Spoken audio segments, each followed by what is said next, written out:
ఐశ్వర్యాన్ని ప్రసాదించే లక్ష్మీ మాసం మార్గశిర మాసం. మార్గశిర మాసం డిసెంబర్ 2 నుండి డిసెంబర్ 30 వరకు. డిసెంబర్ 2 విశిష్టమైన పోలిపాడ్యమి సోమవారం. మార్గశిర లక్ష్మీ వారాలు డిసెంబర్ 5, 12, 19, 26. డిసెంబర్ 7 సుబ్రహ్మణ్య షష్ఠి.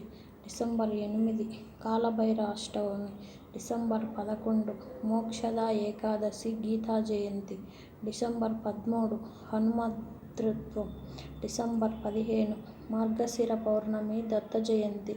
డిసెంబర్ 16 ధనుర్మాసం ప్రారంభం, ధనుర్మాసంక్రమణ నెల పట్టు.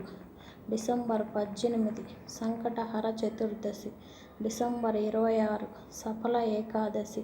డిసెంబర్ 28 శని త్రయోదశి. డిసెంబర్ 29 మాస శివరాత్రి. డిసెంబర్ 30 మార్గశిర అమావాస్య.